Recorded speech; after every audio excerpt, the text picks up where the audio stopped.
Assalamualaikum warahmatullahi wabarakatuh. A'udzubillahi minasyaitonir rajim. Bismillahirrahmanirrahim. Alhamdulillahi rabbil alamin wal 'aqibatu lil muttaqin wala 'udwana illa 'alal zalimin. Wassalatu wassalamu ala asyrafil anbiya'i wal mursalin wa ala alihi wa sahbihi ajma'in. Allahumma 'allimna ma yanfa'una wanfa'na bima 'allamtana wa zidna min karamika 'ilman ya akramal akramin. Rabbana iftah bainana wa baina qaumina bil haqqi wa anta khairul fatihin. La hawla wa la quwwata illa billahil 'aliyyil 'azim. La hawla wa la quwwata illa billahil 'aliyyil 'azim.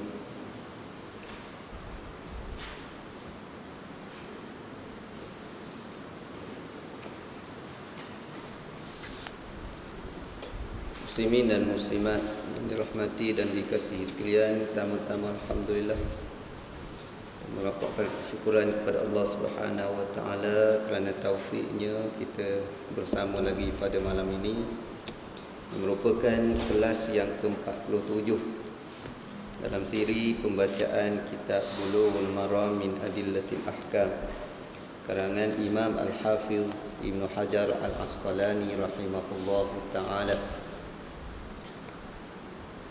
Dan kita pada malam ini kita mulakan dengan memperkenalkan seorang tokoh hadis yang bernama Imam Abdul Haq Al-Ishbili. Imam Abdul Haq Al-Ishbili, iaitu tokoh yang dijadikan rujukan oleh Imam Ibnu Hajar jika kita lihat dalam hadis yang bernombor 1399. Ada nama beliau dinukilkan oleh Imam Ibnu Hajar Al-Asqalani rahimahullahu ta'ala di dalam kitab Bulughul Maram. Siapa dia Imam Abdul Haq? Imam Abdul Haq seorang tokoh yang bernama Abdul Haq bin Abdul Rahman bin Abdullah. Kalau dalam bahasa Melayu kita sebut Abdul Haq bin Abdul Rahman. Tapi kalau kita nak sebut ikut bahasa Arabnya, Abdul Haq ibnu Abdirrahman ibni Abdillah Al-Azdi Al-Andalusi, iaitu Andalusia, seorang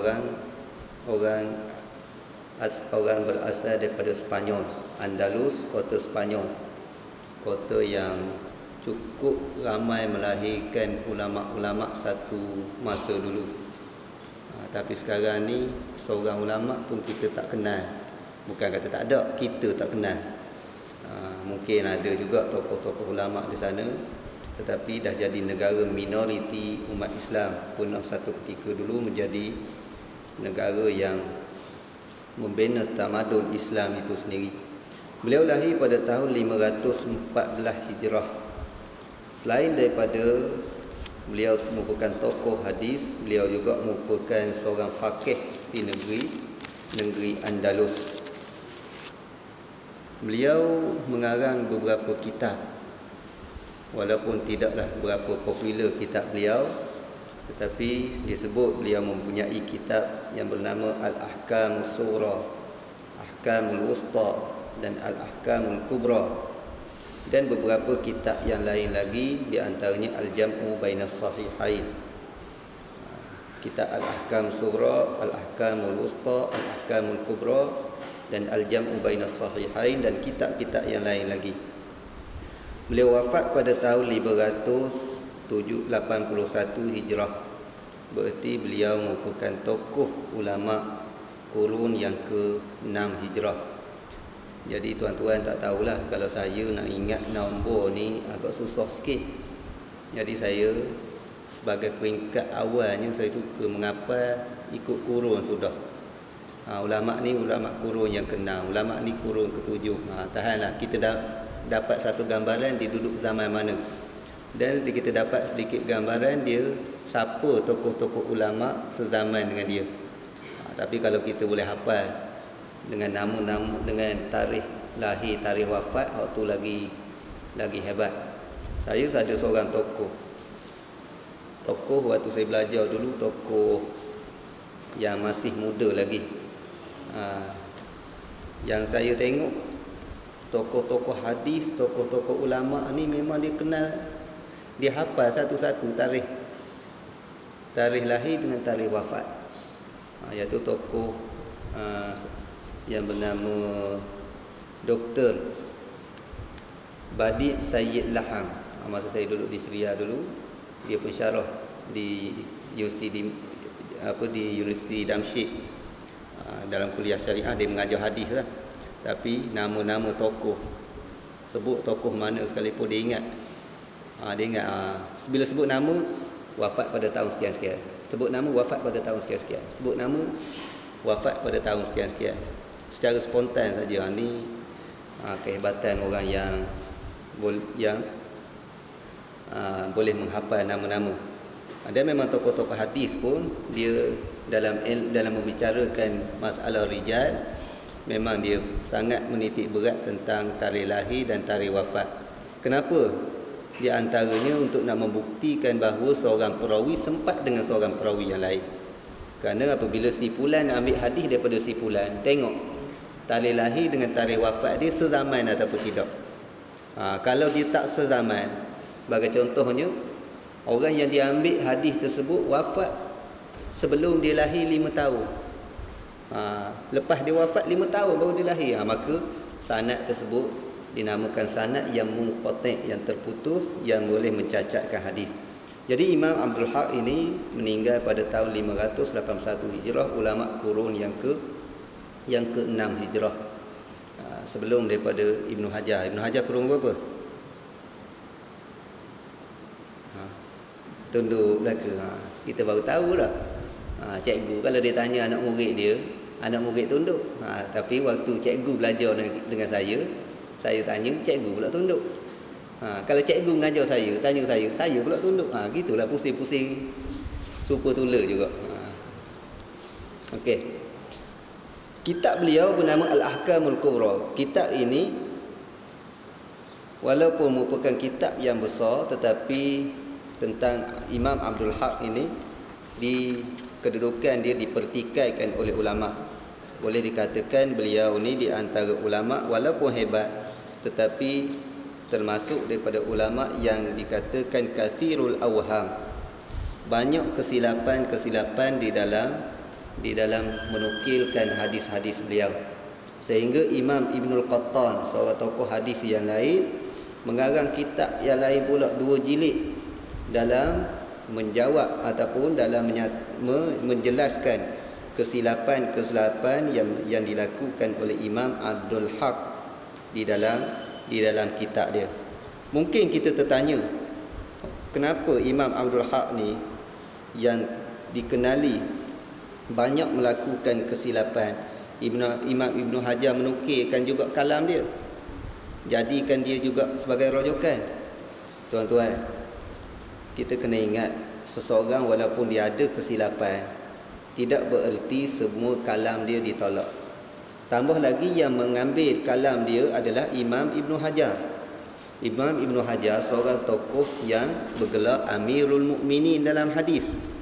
Bila dia bertaraf Amirul Mukminin dalam hadis, sudah pastilah dia nukilkan daripada Imam Abdul Haq perkara yang dia rasa betul, mengikut kajian dia.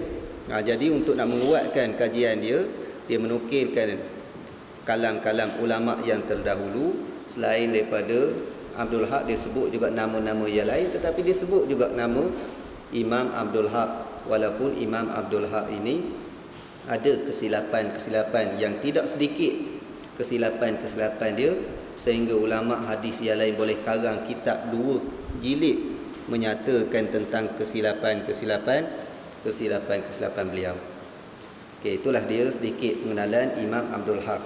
Jadi tinggal seorang lagi tokoh yang belum kita perkenalkan lagi, yang dinukilkan oleh Imam Ibnu Hajar, yang bernama Imam Ibnu Abid Dunya. InsyaAllah saya berhajat selepas daripada kita memperkenalkan tokoh yang dinukilkan oleh Imam Ibnu Hajar yang dijadikan rujukan oleh Ibnu Hajar dalam kitab beliau Bulughul Maram. Kita ambil pula tokoh-tokoh yang tidak disebut oleh Ibnu Hajar tetapi merupakan tokoh hadis yang tidak kurang hebatnya. Kenapa tidak dinukilkan oleh Ibnu Hajar dalam kitab ni? Mungkin disebabkan dia zaman dia lebih lewat daripada Ibnu Hajar lagi, kemudian daripada Ibnu Hajar, ataupun memang Ibnu Hajar tidak menukilkan dalam kitab ni tapi dijadikan rujukan dalam kitab-kitab yang lain. Jadi kita ambil hak ni, oleh kerana kita baca Bulughul Maram, kita ambil yang Bulughul Maram dulu. Berbalik kepada hadis kita, wa bisanadil muttasili ila al-Imam Ibn Hajar radhiyallahu ta'ala an rahimahullahu ta'ala wa bihi qala wa an Jabir bin Abdullah radhiyallahu anhu an Rasulillah sallallahu alaihi wa ala alihi wasallam qala laisa fima duna khamsi uwaqin minal wariqi sadaqah. Itu lah. Laisa fi ma duna khamsi awaqin minal wariqi sadaqah wa laisa fi ma duna khamsi zawdin minal ibili sadaqah wa laisa fi ma duna khamsati awsuqin minat tamri sadaqah. Rawahu Muslim. Daripada Jabir bin Abdullah radhiyallahu anhu telah menceritakan dari Rasulullah sallallahu alaihi wasallam yang telah bersabda, logam perak yang kurang daripada 5 uqiyah tidak wajib dizakatkan. Ternak unta, iaitu binatang unta yang kurang dari 5 ekor tidak wajib dizakatkan. Dan buah kurma yang kurang dari 5 wasaq tidak wajib dizakatkan. Walahu min hadits Abi Sa'id laisa fima khamsati awsaqin min tamrin wala habbin sadaqah. Wa aslu hadits Abi Sa'id muttafaqun alaih. Menurut hadis yang diriwayatkan oleh Muslim melalui Abu Sa'id, disebutkan hasil buah kurma dan biji-bijian yang kurang daripada 5 wasaq tidak wajib dizakatkan.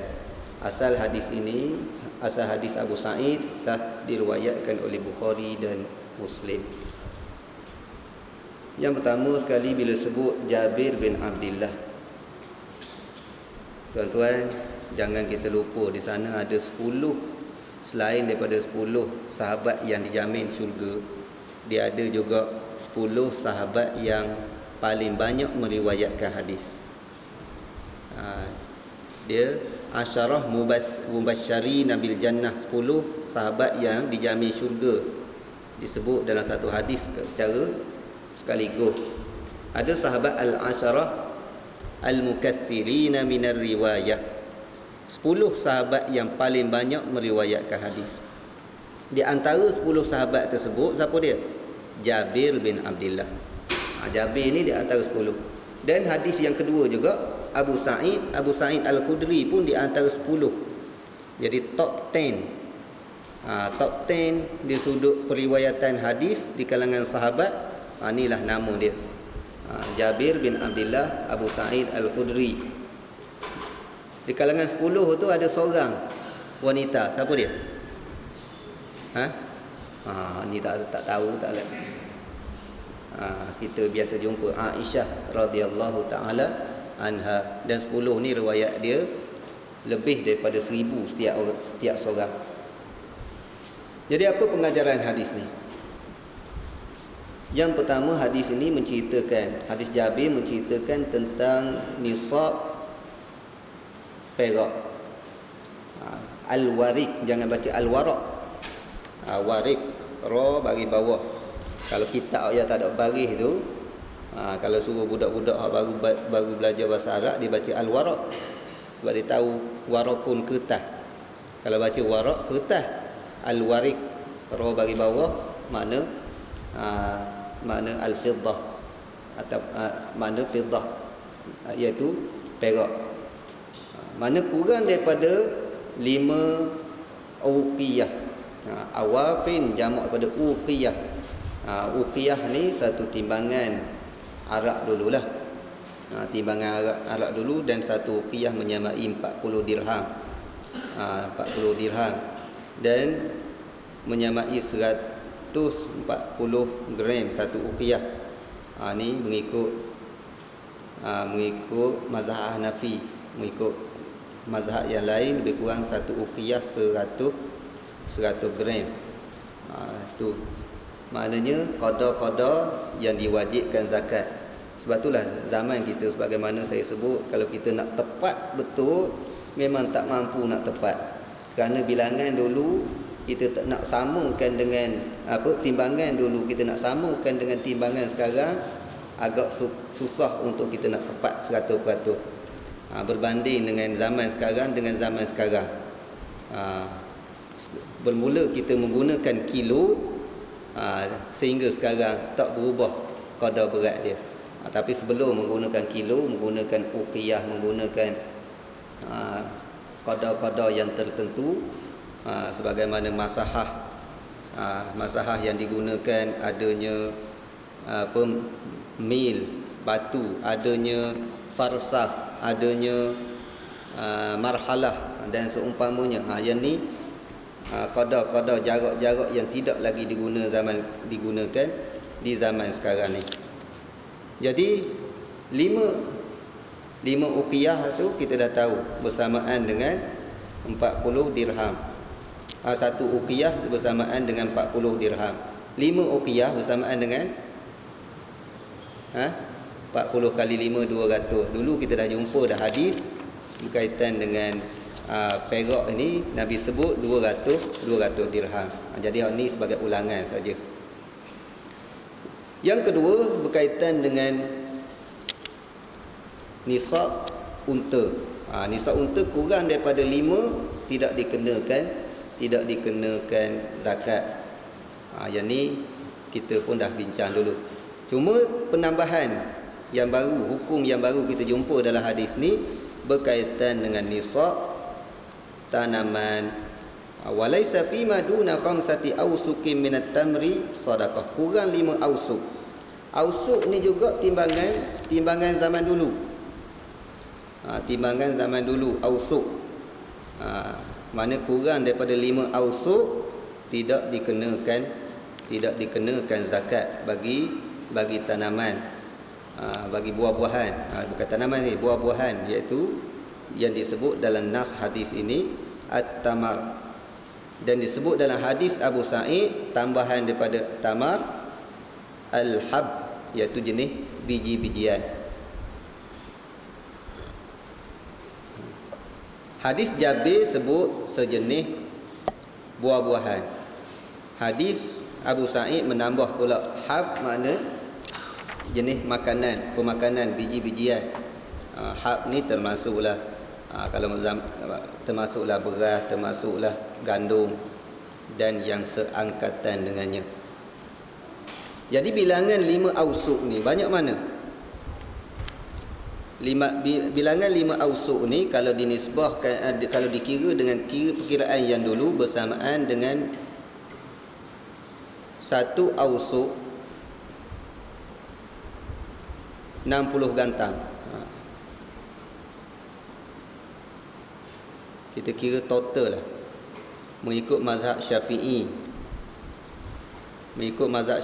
mengikut perkiraan Syekh Abdul Aziz Uyunusud, bilangan ataupun qadar yang dikenakan zakat 518 kilo. Ini perkiraan yang dikira oleh Syekh Abdul Aziz Uyunusud. Saya tengok macam-macam perkiraan. Paling tinggi ada menyatakan 600 kilo. Kenapa berbeza tuan-tuan? Kerana tuan-tuan, kalau kita nak kira dengan kilo, dia agak berbeza bila kira dengan gantang ni. Gantang beras, segantang beras dengan segantang kurma, berat dia tak sama. Hal tu kadang-kadang kira, setengah ulama kira sekian kilo, setengah ulama kira sekian kilo. Dan kurma pula, kurma jenis-jenis. Jenis begini kilo, jenis begini. Kita ambil segantang kurma jenis ni lain kilo dia, segantang kurma jenis ni lain kilo dia. Jadi sebab itulah kalau kita tengok penilaian ulama semasa berkaitan dengan qadar nisab bagi tanaman ni, bagi buah-buahan macam kurma dan tanaman macam padi, gandum ini ada perbezaan. Ulama ni kira begini, ulama ni kira begini. Bukan khilaf dari sudut asal dia, tetapi khilaf dari sudut menilai berapa kilo. Mana asas dia apa yang Nabi sebut 5 ausuk. 5 ausuk tu tak ada khilaf di kalangan ulama qadar tersebut. Qadar 5 ausuk tidak khilaf. Cuma kurang daripada 5 ausuk tu adakah diwajibkan zakat? Tu ada perbincangan di kalangan ulama. Jadi kita ambil mudahnya 518 kilo lebih. Ada yang mengatakan 1000 kilo. Kalau mazhab Hanafi ada mengirakan sampai 1092 kilo. Di kalangan mazhab Maliki ada mengira 516 kilo. Ni perbezaan dari sudut perkiraan kita nak samakan dengan kilo yang kita guna sekarang. Okey. Cuma satu perbahasan. Dua isu tadi, isu berkaitan dengan al-warid ataupun dinamakan zakat perak. Zakat perak tadi ijma' ulama. Sepakat ulama kata kurang daripada 5 uqiyah ataupun kurang daripada 200 dirham tidak dikenakan zakat. Sepakat. Begitulah juga unta, kurang daripada 5 ekor, sepakat ulama. Ijma' ulama mengatakan tak kena zakat. Tu. Tetapi dalam masalah tamar, masalah tumbuhan tanaman ini, zakat tanaman, sama ada bijian, sama ada buah-buahan ini, ada khilaf di kalangan ulama. Kenapa berlakunya khilaf? Kerana ayat Al-Quran menyebut, ya ayyuhallazina amanu anfiqu min tayyibati ma kasabtum wa mimma akhrajna lakum minal ardh. Wahai orang yang beriman, infaklah apa-apa yang baik daripada apa yang kamu usahakan dan daripada apa yang keluar daripada muka bumi. Mimma akhrajna lakum, kami keluarkan daripada muka bumi. Tanaman di antara hasil bumi, buah-buahan hasil bumi. Hasil bumi ini Allah Ta'ala sebut anfiqu, infakkan, keluar. Dan kalimah mimma daripada apa? Kalimah ma mengikut ahli bahasa menunjukkan ke atas umum. Di antara sirah-sirah lafaz-lafaz yang menunjukkan umum iaitu ma. Apa-apa.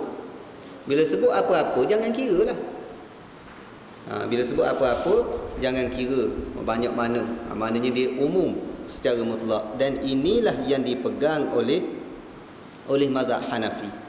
Mazhab Hanafi menyatakan bahawa dalil hadis ini tidak boleh kita guna, tidak boleh menyaingi dalil Al-Quran yang lebih umum. Dan mengikut kaedah usul fiqh yang diguna oleh mazhab Hanafi, dilalatul ami qat'iyah, maknanya hujah daripada ayat-ayat yang menunjukkan umum itu adalah hujah yang qat'i, yang tidak boleh ditafsirkan melainkan dengan dalil yang qat'i juga. Mana kalau nak tafsir kena cari hadis yang mutawatir ataupun kena cari ayat Quran sendiri. Kalau hadis-hadis yang biasa ni tak boleh nak menyaingi Quran. Jadi Quran sebut secara umum, yang ni lebih kuat, iaitu mengikut mazhab Hanafi. Tetapi berasal bertitik tolak daripada asas usul fiqh yang berbeza, kaedah usul fiqh yang berbeza, jumhur mengatakan bahawa hujah ayat yang umum bukan merupakan hujah yang qat'i. Maknanya boleh dibincangkan lagi. Hujah yang zanni. Yang boleh, bukan maksud boleh dibincang, bukan boleh kita buat pandai tak, tetapi boleh ditafsirkan oleh hadis. Bila dia hujah dia tidak qat'i, tidaklah putus 100%, maknanya dia boleh ditafsirkan oleh hadis. Bila ada hadis menyatakan nisa', jadi hadis yang menyatakan nisa' ini merupakan hadis yang mentafsir ayat tadi. Maknanya apa-apa yang keluar daripada muka bumi ini yang cukup nisa', itu yang ditafsirkan oleh jumhur, 3 mazhab selain daripada mazhab Hanafi. Okey, situ jadi khilaf. Tuan-tuan, dalam masalah zakat ni, Hanafi dalam masalah lain kadang-kadang kita tengok Syafi'i dia agak berat. Tapi dalam masalah zakat, Hanafi dia agak berat. Banyak benda yang tak wajib ikut Syafi'i, ikut Hanafi wajib. Sebagai contoh yang ni nak, zakat tanaman kalau ikut Hanafi tak perlu pada nisab. Maknanya 100 kilo. Tahun ni tak menjadi, contohnya tanam padi dapat 100 kilo je. 100 kilo pun 100 kilo dah kena juga. Berat kita. Dalam satu bab. Tetapi ada dalam bab yang lain, kadang-kadang mazhab Syafi'i dia agak berat sentuh orang perempuan. Syafi'i dia khilaf berkaitan dengan adakah dikenakan nisab ataupun tidak. Tadi dalam bab nisab tadi menentukan 5 ausuk tu banyak mana, dah ada khilaf dah. Kalau tu khilaf di kalangan ulama terkini, ulama semasa yang dah ada, di zaman yang dah ada kilogram. Zaman sebelum ada kilogram dulu dah khilaf di sudut mana, di sudut wajib ataupun tidak, sama ada kena nisab ataupun tidak pada tanaman dan buah-buahan. Yang tu daripada awal lagi khilaf dah. Jadi Hanafi kata, Quran jelas kata wa mimma, daripada apa-apa. Bila sebut apa-apa tu umum, tak kira. Tak perlu kita lihat lagi kepada nisab.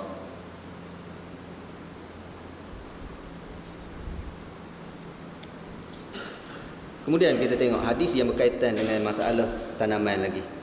Wa an Salim bin Abdullah an abihi radhiyallahu anhuma anin nabiy sallallahu alaihi wasallam qala fima saqatis samaa'u wal 'uyunu aw kana athariyan al-'ushr wa fima suqiya bin nadhi nisful 'ushri rawahu al-Bukhari wa li Abi Dawud idza kana ba'lan al-ushru wa fima suqiya bis-sawani aw an-nadhi nisful 'ushri. Salim bin Abdullah meriwayatkan daripada Nabi, meriwayatkan dari ayahnya. Siapa ayah Salim ni? Abdullah. Sebab dia tulis itu Salim bin Abdullah.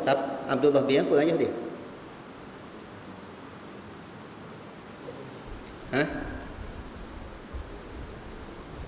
Bila sebut Salim bin Abdullah daripada ayahnya, daripada datuknya, banyak hadis yang silsilah periwayatan begini daripada ayahnya. Salim bin Abdullah daripada ayahnya. Ayah dia Abdullah bin Umar bin Al-Khattab. Jangan lupa Salim bin Abdullah ni maknanya cucu pada Sayyidina Umar. Salim bin Abdullah bin Umar, Umar bin Al-Khattab.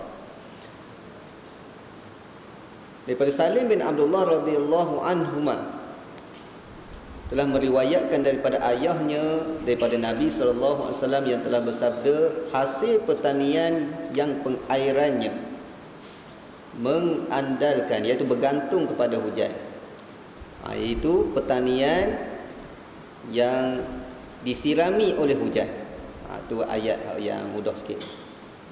Hujan, mata air atau penyebab alam yang lain. Maknanya dia disiram tanpa dengan penat lelah dan tanpa kos. Banyak mana kita kena keluar zakat dia? Al-ushru, zakatnya adalah 1/10. Sedangkan hasil pertanian yang pengairannya memakai alat penyiraman, zakatnya adalah 1/20. Hadis riwayat Bukhari. Menurut riwayat Abu Dawud disebutkan atau pengairannya diserap sendiri oleh akarnya, zakatnya 1/10, dan hasil pertanian yang pengairannya menggunakan haiwan atau tenaga manusia, zakatnya 1/20. Jadi banyak mana zakat tanaman? Macam padi lah, kita ambil contoh paling mudah dalam negara kita. Banyak mana zakat padi yang kena keluar? Disebut sini ada 2 kategori tanaman. 2 jenis tanaman kalau kita tengok dari sudut apa yang disebut dalam hadis ini. Dilihat dari sudut penat lelah kita mengusahakannya dan kos. Kalau kita tanam padi dan kita tidak menanggung kos yang banyak, air mudah, tak perlu pada kos yang besar, pakai air hujan je sebagai contohnya, ataupun aliran yang tak perlu pada kos. Setiap tahun kerajaan buka apa, orang panggil apa tu, kita tak biasa juga sama tempat-tempat padi ni, pam kan, pam keterusan tu pakai buka gitu je, maknanya air mengalir dengan mudah gitu je, maka zakat dia 1/10. Tapi kalau menyebabkan kos yang tinggi, air kita kena siram pakai pam, sedut air daripada sini pakai pam pakai minyak zaman sekarang ni, ataupun pakai elektrik, ataupun pakai tenaga manusia, tenaga binatang, tenaga manusia perlu pada upah, iaitu menggunakan kos yang besar, maka zakat dia 1/10 saja.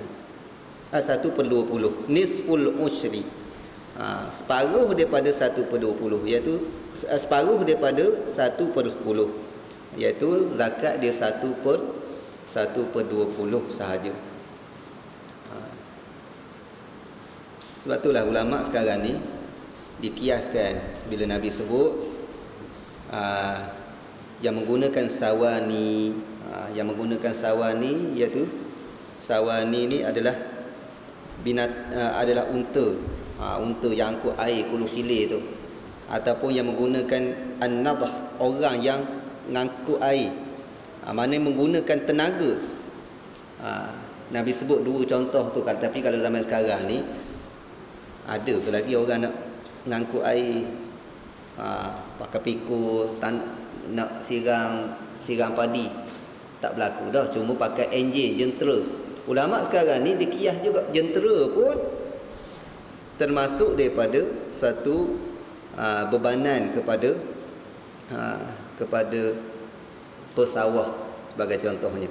Maka kalau guna jentera untuk nak dari sudut pengairan, nak menyiram dia, maka kena 1/20 kos. Kerana kos itu kan Islam kita tengok, bila mudah dapat, banyak sikit kena bagi. Bila kita dah nak mendapatkannya pun dah banyak kos keluar, maka zakat dia pun sikitlah berbanding dengan yang tadi. Itu menunjukkan di antara keadilan Islam. 1/10 dan 1/20. Hadis yang seterusnya, wa an Abi Musa al-Ash'ari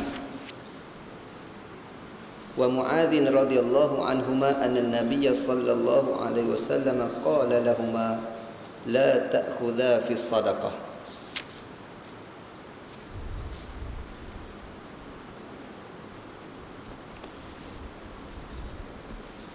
La ta'khudhā fi as-sadaqati illa min hadhihi al-hubub min hadhihi al-asnaf al-arba'ah الشعير والحنطة والزبيب والتمر رواه الطبراني والحاكم. Abu Musa al-Ash'ari radhiyallahu anhu dan Mu'adz radhiyallahu anhu telah menceritakan bahawa Nabi sallallahu alaihi wasallam pernah bersabda kepada keduanya, janganlah kamu berdua memungut zakat kecuali dari 4 macam hasil pertanian ini, iaitu syair. Syair ni sejenis gandum juga. Hintah ni sejenis bijian, biji gandum lah. Zabib ni anggur kering dan kurma. Hadis riwayat Tabarani dan Al-Hakim. Sebelum saya nak syarahkan hadis ni, dalam masalah tadi saya dah sebut tadi berkaitan dengan zakat, cuma berkaitan dengan khilaf Hanafi dengan jumhur tentang nisab zakat tadi. Cuma saya nak sebut sedikit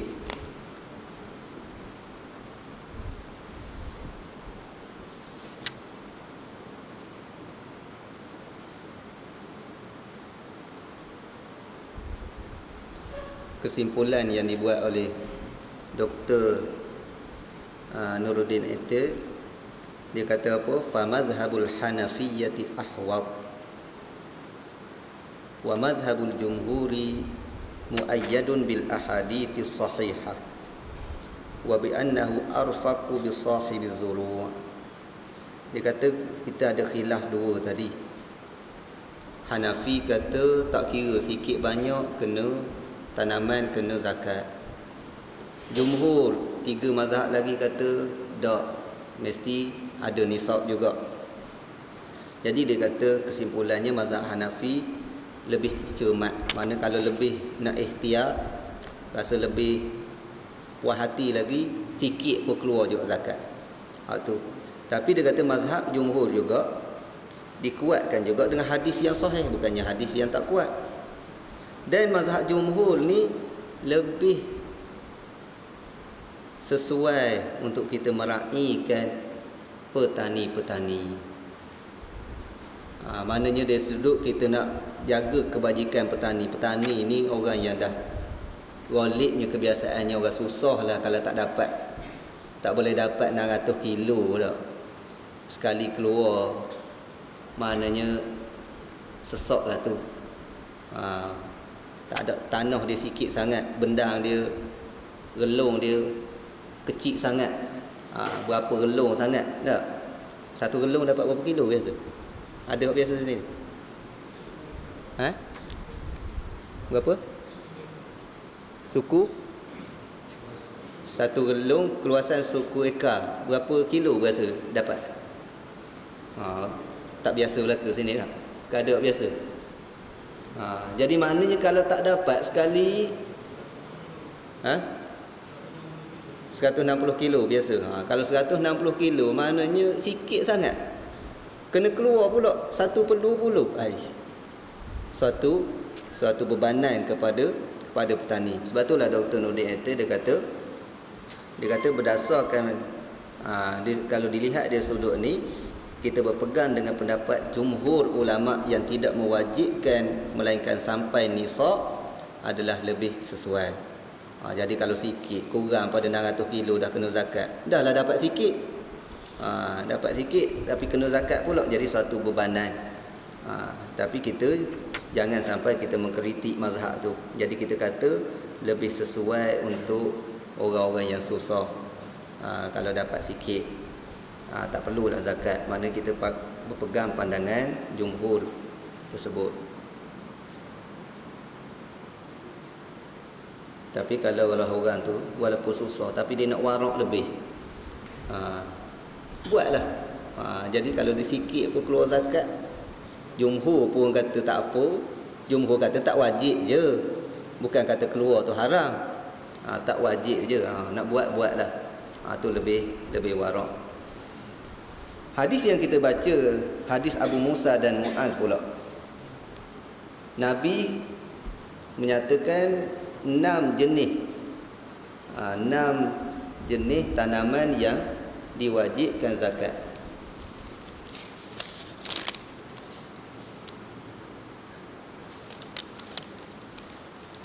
Enam jenis tanaman, enam pula dah.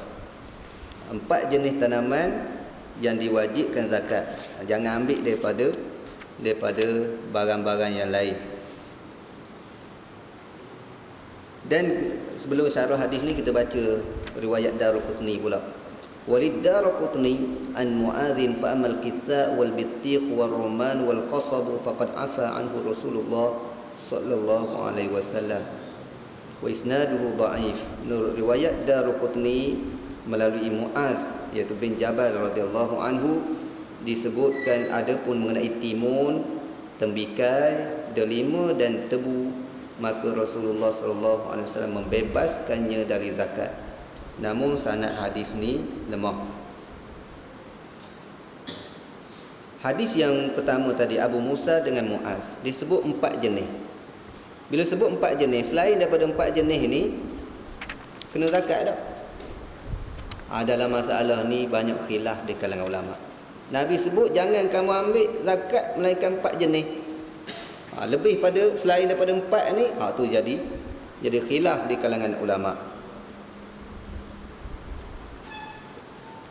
Ada setengah pendapat, iaitu pendapat Hasan Al-Basri, Al-Thawri dan Al-Sya'bi, menyatakan bahawa tidak wajib zakat kecuali 4 jenis ni saja.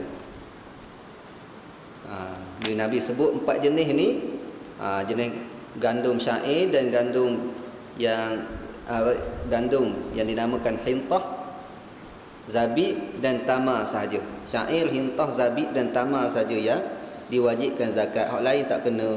Maknanya kalau nak pegang pendapat ni, beras pun tak kena, padi pun tak kena. Tapi jangan bising sangat pendapat ni. Jadi habis orang tak keluar zakat belaka kerana ada pendapat. Tapi ini merupakan pandangan salah seorang di kalangan pandangan tabi'in, Hasan Basri, Imam Sufyan Ats-Tsauri dan Imam Sya'bi. Ketiga-tiga ni di kalangan tabi'in. Cuma nukilan adakah betul itu pandangan dia, wallahu a'lam. Berbanding, sebab itulah setengah ulama dia bahas, adakah boleh kita berpegang dengan pandangan selain daripada mazhab 4? Iaitu bahas panjang. Tapi yang menyejukkan hati kita, yang rasa yakin, biarlah kita pegang daripada salah satu pandangan mazhab 4. Kenapa? Kerana pandangan-pandangan yang lain ni kita tak pasti adakah betul itu pandangan dia ataupun nukilan yang salah daripada dia. Kerana dia tak ada, Hasan Basri ni dia tak ada anak murid dia yang menjaga mazhab dia, yang jaga pandangan dia sampai ke sekarang ni, tak ada. Jadi bila kata Hasan Basri mengeluarkan kenyataan begini, takut kita salah faham. Banyaklah ihtimal tersebut. Sebab itulah setengah daripada ulama usul menyatakan bahawa tidak dibenarkan kita berpegang ataupun beramal selain daripada apa yang difatwakan dalam mazhab 4 yang muktabar. Luar pada mazhab 4 tu dikira dhaif. Bahkan ada segelintir ulama, ini segelintir ulama menyatakan bahawa mazhab 4 tersebut dah dikira ijma' ulama. Maknanya kalau bercanggah daripada mazhab 4 dikira bercanggah daripada ijma' ulama'. Tapi pendapat ini tidak kuatlah. Perbahasan ini antaranya dibahaskan oleh Dr. Abdul Latif Farfur, guru saya, dalam kitab usul fiqh dia, Al-Wajiz fi Istinbatil Ahkam Syar'iyyah, 2 jilid, tak kurang daripada 1000 muka surat. Dia ada bahas dalam isu adakah boleh kita beramal di luar daripada mazhab 4, pandangan-pandangan luar pada mazhab 4. Ini nukilan ini merupakan pandangan Imam Hasan Al-Basri. Kita tak nafikan tokoh-tokoh ini merupakan tokoh yang sangat hebat. Hasan Basri, Imam Sufyan Ats-Tsauri, Imam Sya'bi, memang tokoh-tokoh yang sangat hebat. Tambah lagi mereka ni berada di zaman tabi'in, sempat dengan sahabat-sahabat Nabi. Pandangan mereka mengatakan bahawa 4 jenis ni sahaja yang kena zakat. Pendapat Malik, Imam Malik dan Imam Syafi'i menyatakan bahawa yang diwajibkan zakat iaitu jenis yang boleh disukat. Jenis yang boleh disukat dan boleh disimpan untuk dijadikan makanan asasi. Macam sebab itulah beras kena, walaupun Nabi tak sebut aruz beras, tapi beras dikenakan kerana dikiaskan kepada syair, pada hintah. Ini merupakan makanan asasi, makanan utama. Jadi ini dikiaskan oleh Imam Syafi'i, dan mazhab Syafi'i mengatakan wajib juga. Kalau satu tempat tu makanan uji dia apa, itulah yang dikenakan zakat. Ini dalam masalah kias. Jadi kalau orang tak pakai kias memang tak pegang lah. Adapun mazhab Hanafi, kalau mazhab Maliki, mazhab Hambali pula menyatakan bahawa lebih luas lagi daripada itu, iaitu pada tanaman yang walaupun dia bukan makanan asasi tapi boleh disimpan ketika dia kering. Maknanya kalau kobeh itu tak kena lah. Tapi mana-mana makanan yang boleh, mana-mana sayuran, tumbuhan yang boleh kita simpan kering, yang tu kena zakat. Kalau jenis sayur-sayur biasa, kobis sawi itu tak kena lah. Maknanya dalam mazhab Hambali dia lebih umum lagi, lebih luas lagi. Dan yang paling luas sekali mazhab Hanafi. Hanafi kata kullu ma yakhruju minal ard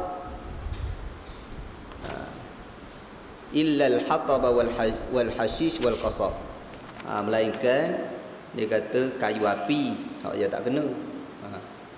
Kalau siapa nak ambil kayu api di hutan tu tak payah kena zakat lah. Kayu api dan rumput, pergi ceruk rumput untuk makan lembu, waktu tak payah zakat lah. Dan juga jenis qasab. Jenis qasab ni tebu, buluh, yang tu tak perlu kena zakat. Selain daripada tu dikenakan zakat mengikut mazhab Hanafi berdasarkan kepada ayat Al-Quran yang Allah Ta'ala sebut wa atu haqqahu yawma hasadih. Dan tunaikanlah haknya ketika kamu memetik buah-buah tersebut ataupun ketika kamu menuai tanaman tersebut. Hak tersebut ulama menyatakan zakat. Jadi ayat ni umum juga, tak sebut jenis macam mana. Tambah lagi ayat yang tadi yang kita dah baca tadi, wa mimma akhrajna lakum minal ard, maknanya daripada apa yang keluar daripada muka bumi, juga menunjukkan umum. Jadi di situ ada menjadi hujah bagi mazhab Hanafi. Tapi jenis kita ni dalam bab nak keluar zakat, biasa-biasa orang cari pandangan orang yang kata tak payah lah. Cari tak payah. Tapi bagi kita biarlah kita ikut apa yang kita yakin. Kalau ada, kita tahu, kita belajar, kita ada nas, kita tahu, walaupun kita tahu ada pendapat yang kata tak keluar zakat, tak payah zakat, tetapi untuk kita amalkan diri kita, lebih baik kita memilih al-wara'. Ada pendapat kata keluar zakat, tak apalah, kita keluar lah. Itu yang terbaik bagi diri kita. Kerana saya, Syekh Usamah Rifa'i, guru saya, Syekh Usamah Rifa'i ni ketua ulama Syria sekarang ni. Beliau sentiasa berpesan kepada anak-anak murid dia dan kerap ulang dalam kuliah dia. Beliau kata apa? Semakin kita belajar, semakin kita mudah nak tahu jalan untuk kita mencari helak. Ada? Cari-cari, hak ni tak payah, ada pendapat. Hak ni tak payah, ada pendapat. Hak ni tak wajib, ada pendapat. Hak ni. Semakin mudah kita mencari helak. Tapi dia kata, kita sepatutnya bila kita tahu, walaupun kita tahu, kita pilih jalan mana? Kita pilih jalan yang wara'. Walaupun kalau katakan mazhab kita kata tak wajib, ada pendapat kata wajib, keluarlah, buatlah. Hak tu lebih wara'. Semayang Sembahyang apa? Witir. Hanafi kata wajib, kita tak, mazhab lain kata tak wajib. Sembahyang lah. Itu lebih warak. Lebih warak bagi kita. Jangan kita cari belajar, semakin tinggi belajar semakin kita mencari alasan. Alasan untuk tidak beramal. Sepatutnya semakin belajar semakin kita banyak beramal. Sebab itulah kadang-kadang ada betulnya tokoh-tokoh sufi peringat ke kita. Dan Nabi pun sebut man izdada ilman wa lam yazdad hudan lam yazdad minallah illa bu'da. Kemudian hadis Muaz pula yang diriwayatkan oleh Daruqutni menyebut beberapa jenis yang tidak dikenakan zakat. Timun, tembikai, delima dan tebu. Yang ini yang disebut oleh riwayat Daruqutni daripada Muaz bin Jabal. Riwayat ini merupakan riwayat yang dhaif, yang mempunyai sanad yang dhaif. Tuan-tuan, walaupun sanad hadis ni merupakan sanad yang dhaif, walaupun ada sebahagian ulama menyatakan bahawa hadis ini hadis yang sahih, tetapi kurang tepat pendapat tersebut ditolak oleh sebahagian besar ulama-ulama yang lain. Terlebih lagi ulama yang agak sederhana di dalam menilai hadis, mana tidak keterlaluan dalam mentad'ifkan hadis dan tidak keterlaluan dalam menghukum hadis tersebut sahih. Kebanyakan ulama menyatakan hadis ini dhaif mengikut kajian yang sebenarnya. Tetapi walaupun hadis ini dhaif, tetapi hukum yang disebut di dalam hadis ini merupakan hukum yang disepakati oleh ulama. Tak ada ulama kata timun kena, timun, tembikai. Tembikai ni ikut bahasa Terengganu panggil timun juga, timun Cina. Tak tahulah asal daripada Cina ke tak. Tembikai, lepas tu delima, tebu. 4 perkara yang disebut oleh Nabi ini sepakat ulama mengatakan tidak wajib zakat, walaupun hadis ini hadis dhaif. Sebab itulah tuan-tuan, ini di antara hadis dhaif tetapi diamalkan oleh semua ulama. Ulama mengamalkan. Mana ulama mengatakan, ahli-ahli ijtihad di kalangan ulama mazhab menyatakan 4 ni memang tak kena, tidak dikenakan zakat.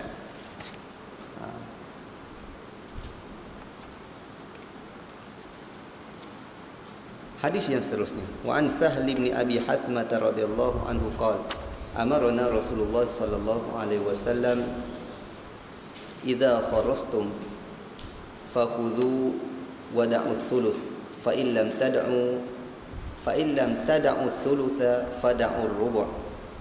Rawahu al-khamsatu illa Ibn Majah wa sahhahahu Ibn Hibban wal Hakim.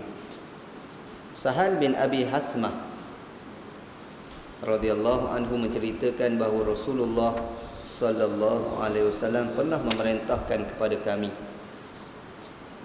apabila kamu memungut zakat. Di sini dibuat tulis dan terjemah buah anggur terus dari pokoknya.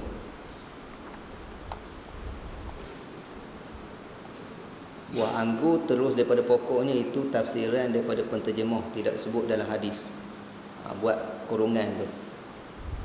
Apabila kamu memungut zakat melalui taksiran, tinggalkanlah 1/3-nya. Jika tidak 1/3-nya, maka tinggalkanlah 1/4-nya. Hadis riwayat khamsah, kecuali Ibnu Majah dinilai sahih oleh Ibnu Hibban dan Hakim. Wa an Attab bin Usaid radhiyallahu anhu qala amara Rasulullah sallallahu alaihi wasallam an yukhrasa al-'inabu kama yukhrasa an-nakhl wa tu'khadha zakatuhu zabiba. Rawahu al-khamsatu wa fihi inqita'. Attab bin Usaid radhiyallahu anhu telah menceritakan bahawa Rasulullah sallallahu alaihi wasallam telah memerintahkan, iaitu kepada kami, untuk menaksir anggur, buat taksiran anggur basah, seperti menaksir kurma basah dan memungut zakatnya dalam bentuk kismis. namun sanadnya ada yang terputus. Ini satu masalah. Satu masalah berkaitan dengan al-khars. Apa makna khars? Kita panggil taksiran di sini, ataupun kita agak tengok kurma ni gini kira-kira seka ni rasa-rasa dapat berapa kilo. Kurma yang duduk atas pokok bukan kurma yang kering lagi. Kalau kering ni dapat berapa? Ni agak-agak yang macam ni biasanya orang yang memang terlibat dengan berkebun dia boleh agak, dan agakan dia hampir tepat. Hampir tepat. Macam kita lah. Kita tengok padi. Padi ni tak kena musuh molek tahun ni. Tengok ni serelung dapat berapa. Ni teruk bahan dia tikuh, bahan dia musuh gitu gini. Gaya-gaya serelung dapat berapa. Kita boleh agak. Itu dinamakan al-khars. Begitulah juga dalam nak keluarkan zakat buah-buahan, di antaranya tamar, di antaranya zabib ataupun anggur. Boleh kita gunakan kaedah al-khars bagi pengutik zakat. Pengutik zakat boleh tengok. Ni anggur dapat sekian. Mestilah pengutik tu orang yang pandai dalam al-khars, ada kepakaran dalam dia buat andaian, buat taksiran berapa. Kalau begini biasanya banyak ni dapat. Biasanya dapat berapa kilo. Walaupun tidak tepat tetapi hampir tepat. Lari tu tak banyak biasanya. Kalau orang yang biasa. Kalau lari banyak sangat tu memang orang yang tak pandai lah tu. Tapi kalau orang yang memang pandai, memang pakar sungguh, dia boleh agak. Macam orang getah lah. Dia tengok pokok getah besar mana, berapa ekar, boleh agak dah berapa kilo dapat setiap hari. Tengok pula musim. Musim luruh susu, musim daun baru pucuk tu susu kurang. Musim daun dah lebat tebal, susu banyak. Dia boleh agak. Boleh agak pendapatan setiap hari berapa kilo susu. Begitulah juga orang yang berkecimpung di bidang tanaman, dia ada al-khars, ada agak dia. Jadi dalam masalah menggunakan al-khars ini, Nabi mencadangkan ambil dan tinggal 1/3. Apa makna tinggal 1/3 ataupun kalau tak mampu tinggal 1/3, tinggal 1/4? Ulama ada beberapa penafsiran di dalam masalah ni. Jadi mazhab Syafi'i menyatakan bahawa kalau kita ambil 1/10 daripada tanaman tersebut, contohnya kurma lah. Zakat kurma sebagaimana kita tahu tadi, kurma ni kita biasanya tak siram. Kita tidak angkut air untuk siram kurma, dikenakan 1/10. Dalam 1/10 zakat tu mazhab Syafi'i kata kita ambil kita tinggalkan 1/3 daripada qadar zakat tersebut. Daripada 1/10 tu contoh kita dapat berapa? Dapat 10 kilo. 10 kilo kita tinggal 3 kilo. Tinggal 3 kilo. Supaya dah 3 kilo tersebut diagihkan sendiri oleh tuan dia kepada orang yang berhak. Adapun mazhab Hanafi dan Maliki pula, dia kata apa? Tak, bukan itu maksud tinggal 1/3. Tinggalkan 1/3 tu maknanya sebelum kita keluar zakat lagi. Okey, kira agak-agak ni dapat ni 2000 kilo. Okey, 2000 tu jangan kita ambil 1/10 daripada 2000. Kita tolak dulu 1/3. Daripada 2000 ni tolak 1/3. Okey, 600 lebih. Tolak dulu 1/3, 600 lebih. Okey, kita ambil 1400 kilo. Daripada 1400 kilo tu baru kita keluar 1/10. Ini penafsiran yang dibuat oleh mazhab Hanafi dan mazhab Maliki. Maknanya dikeluarkan 1/3 ataupun 1/4 tersebut sebelum kita daripada jumlah semua yang kita buat taksiran tadi sebelum kita keluar zakat. Kalau kita buat taksiran 2,000, keluarkanlah 1/4 contohnya, ataupun keluarkan 1/3. 1/4 kita keluar, kalau 2,000 tinggal 1,500. Dan hak yang 1,500 tu baru kita keluarkan 1/10. Tu kenapa? Kerana dalam mazhab Hanafi ni kata dia melihat kepada kebimbangan sedikit. Bila kita agak ni takut-takut rosak, takut-takut apa. Jadi ada kebimbangan sikit, jadi hak tu kita tolak awal lah. Itu pandangan ataupun penafsiran mazhab Hanafi dan Maliki. Adapun mazhab Syafi'i dan Hambali, dia kata kita keluarkan 1/10 daripada 1/10 tersebutlah kita tinggalkan 1/4 pula, ataupun tinggalkan 1/3 untuk diagihkan sendiri oleh tuan dia zakat tersebut. Ni dua perbahasan ulama di dalam mentafsirkan maksud tinggal 1/3 ataupun tinggal 1/4. Hadis Attab juga. Hadis Attab memberi maksud yang sama, tetapi disebut secara jelas dalam hadis Attab ini, iaitu taksiran yang dibuat kepada al-inab ataupun anggur.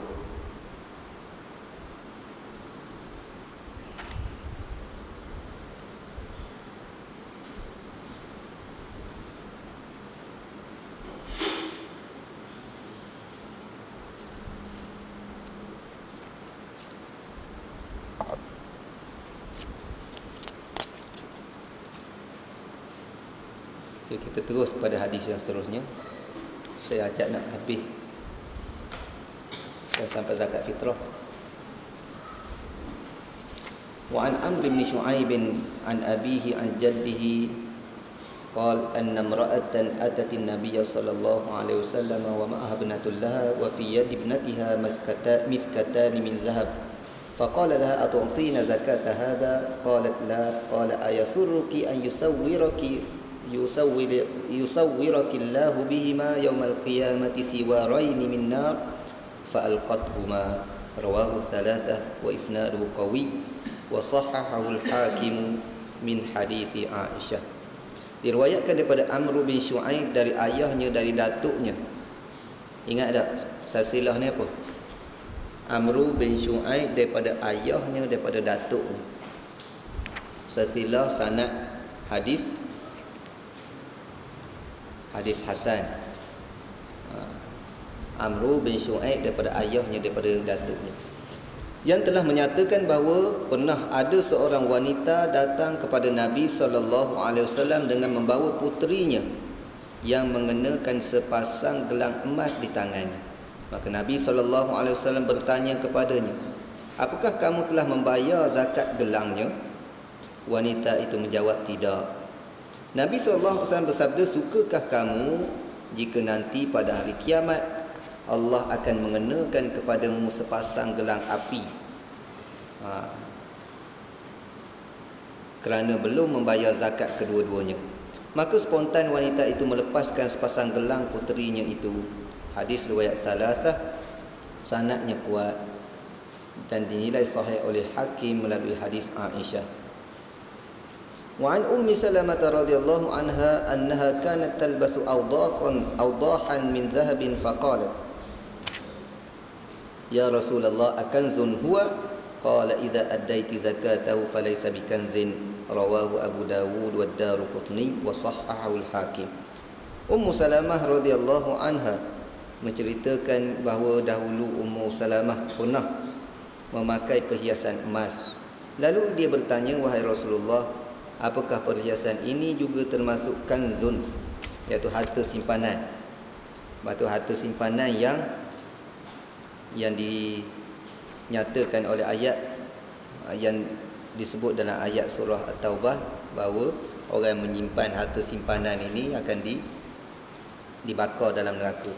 Baginda sallallahu alaihi wasallam menjawab, jika kamu menunaikan zakatnya bukan disebut harta simpanan. Hadis riwayat Abu Daud dan Daruqutni dan nilai sahih oleh Al-Hakim. Tuan-tuan, berkaitan dua hadis ni, maknanya hadis yang dari sudut kesahihan dia, kita katakan hadis yang boleh kita gunakan sebagai hujah. Paling-paling rendah dia kedudukan hasan. Maknanya hasan pun boleh kita jadikan hujah. Apa yang kita faham daripada hadis ni? Kisah hadis Amr bin Syu'aib tadi, seorang datang bawa anak pakai gelang emas. Nabi kata, mu bayar zakat tak lagi? Tak bayar zakat. Nanti hari kiamat esok mu suka tak kalau mu dipakaikan oleh sepasang gelang daripada api neraka? Maknanya amaran daripada Nabi. Jadi hadis Aisyah juga diriwayatkan oleh Hakim dengan maksud yang sama. Tadi hadis Amr bin Syu'aib. Hadis Ummu Salamah. Ummu Salamah sendiri pakai perhiasan emas. Dia tanya Rasulullah, adakah dia dikira harta kanzun, harta yang dikutuk oleh Allah Ta'ala? Nabi kata, kalau kamu tunaikan zakat, tak apa. Apa maksud hadis ini? Secara zahirnya menunjukkan bahawa perhiasan diwajibkan zakat. Emas yang digunakan untuk perhiasan diwajibkan zakat. Ini memang zahir hadis, kita tak boleh nafikan. Jadi zahir hadis ni menunjukkan bahawa perhiasan emas yang dipakai oleh wanita dikenakan zakat. Itu zahir hadis. Dan zahir hadis inilah dipegang oleh mazhab Hanafi. Hanafi kata orang perempuan pakai emas tu pun, emas perhiasan pun dikenakan zakat. Dikena zakat. Dalil dia mana? Dalil dia hadis ni. Kuat hadis ni. Hadis yang paling-paling rendah kita letak darjat hasan. Dua pula hadis di depan mata kita. Bukan dua, tiga. Mengikut ulama', walaupun mengikut ulama' hadis, walaupun lafaz dia hampir sama, tetapi tiga sahabat yang meriwayatkan, dia kira tiga. Tiga mana? Datuk kepada Amr bin Syu'aib, Aisyah dan Ummi Salamah. Ada tiga situ. Tiga situ. Hanafi berhujah dengan hadis ni lah, mengatakan wajib juga. Tetapi ulama', jumhur ulama' selain daripada mazhab Hanafi, Maliki, Syafi'i dan Hambali mengatakan bahawa perhiasan yang harus tidak dikenakan zakat. Apa makna perhiasan yang harus? Kalau perhiasan yang tak harus, kena zakat. Contoh, orang lelaki pakai gelang emas. Orang lelaki pakai gelang emas, sepakat ulama' kata kena zakat. Sebab dia bukan perhiasan yang harus. Perhiasan yang harus itu tidak dikenakan zakat mengikut tiga mazhab tadi, selain daripada Hanafi. Okey, apa dalil dia? Dalil dalam mazhab tiga ni, mereka berhujah dengan kenyataan daripada sahabat ridwanullahi ta'ala alaihim ajma'in. Di antaranya lebih 5 orang sahabat Nabi SAW menyatakan bahawa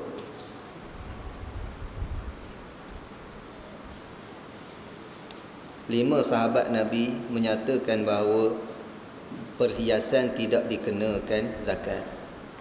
Maknanya hujah amalan sahabat dan kenyataan daripada sahabat. Sahabat ni takkan pandai-pandai nak sanggah Nabi. Kalau kita tengok Nabi dah kata kena zakat, tiba-tiba ada sahabat berani kata tak kena, mestilah sahabat tersebut ada hujah dia. Kalau dia pandai-pandai reka, tu bukan sahabat. Pandai-pandai reka hukum baru, tu bukan sahabat. Bukan sahabat Nabi, sahabat orang lain. Tapi sahabat Nabi ni kalau dia buat satu tindakan yang jelas bercanggah dengan hadis Nabi, menunjukkan bahawa dia ada hujah dia. Ada hujah dia. Dan kalau kita tengok pula dari sudut hujah akal pula, kita jumpa hadis sebelum pada ni bahawa Nabi SAW menyatakan bahawa binatang yang digunakan laisa fi baqaril awamil sadaqah. bakar, lembu yang digunakan untuk kegunaan macam membajak tu, yang tu tidak dikenakan zakat. Maknanya untuk kegunaan. Ni untuk perhiasan, bukannya untuk simpanan untuk kita nak kompor. Kalau kita simpanan nak kompor, tu memang kena zakat. Dikiaskan. Kalau binatang tadi untuk kita guna, tak kena zakat. Yang ni pun kita pakai tidak dikenakan zakat. Dikiaskan kepada binatang-binatang yang digunakan tadi. Dan satu perkara yang menarik dalam isu ni, mazhab Hanafi yang menyatakan kena zakat dan mazhab yang lain yang mengatakan tak kena zakat. Mazhab Hanafi ini terkenal dengan gelaran apa? Ahlul Ra'yi. Kalau kita mengaji, belajar sejarah tarikh tasyrik, ulama-ulama menamakan mazhab Hanafi ini Ahlul Ra'yi. Maknanya mazhab yang banyak menggunakan kaedah-kaedah akliyah, akal, tetapi tak tolak hadis Quran, tapi banyak menafsirkan dengan penafsiran yang akli.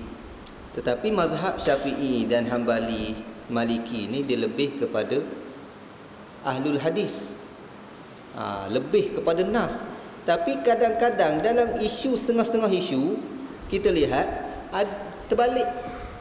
Di antaranya isu ni hadis memihak kepada Hanafi. Sedangkan Hanafi digelar sebagai Ahlul Ra'yi. Tapi Syafi'i Maliki kata tak wajib ni, hujah dia apa? Hujah dia ra'yi. Menggunakan kias. Kias ni akal lah. Menggunakan kias, tak guna nas. Dan kias kepada hadis lain. Mana walaupun ada hadis tapi kias kepada hadis. Kias tu bila sebut kias, ada menggunakan akal, tidak menggunakan secara direct daripada nas. Jadi ini di antara apa yang menarik dalam hadis ni. Maknanya walaupun mazhab Hanafi digelar Ahlul Ra'yi, tapi ada kala terbalik. Ada isu-isu terbalik. Hanafi dia lebih berpegang kepada zahir nas, tetapi mazhab lain dia menggunakan hujah yang berbentuk akli seperti kias dan lain-lain. Tapi walaupun hujah akli yang ada panduan dia, ada kaedah dia, bukan ikut akal semata-mata dak. Kalau macam kita tak tahu kaedah, jangan guna kepala otak kita. Kita siapa dak? Kita ustaz kampung, jangan pandai-pandai nak keluar kaedah yang tersendiri. Jadi dalam isu ni kita lihat, selain daripada itu kita lihat bagaimana Ibnu Hajar Al-Asqalani, dia bermazhab Syafi'i, pengarang Bulughul Maram, tetapi dia bawa hadis yang menyokong mazhab Hanafi. Ini menunjukkan bahawa walaupun dia bermazhab Syafi'i, tetapi dia tidak ta'assub dengan mazhab. Ada dalil hujah lain, tak apa, aku bawa dalil tentang istinbat nak keluar hukum tu. Dah ada dah, mazhab Syafi'i kata gini, mazhab ni kata gini, tapi aku tak tutup. Oleh kerana aku ni terlibat dengan hadis, fokus aku bidang hadis, tak apa, dalil orang lain pun aku bawa. Ini menunjukkan kehebatan Imam Ibnu Hajar yang dia tidak ta'assub kepada mazhab. Kena kerita kan, kalau hujah orang lain walaupun betul pun, paling-paling tidak kita tak khabar ke orang, kita tahu buat je. Tu kita. Tetapi ulama dulu hujah orang lain pun dia sebut, walaupun tidak memihak kepada mazhab dia. Ini di antara kehebatan Imam Ibnu Hajar. Hadis yang seterusnya, wa an Samurah bin Jundub ataupun Jundab radhiyallahu anhu qala. Jundub ke Jundab? Ada baris Jundab. Kita Arab tulis apa? Jundab.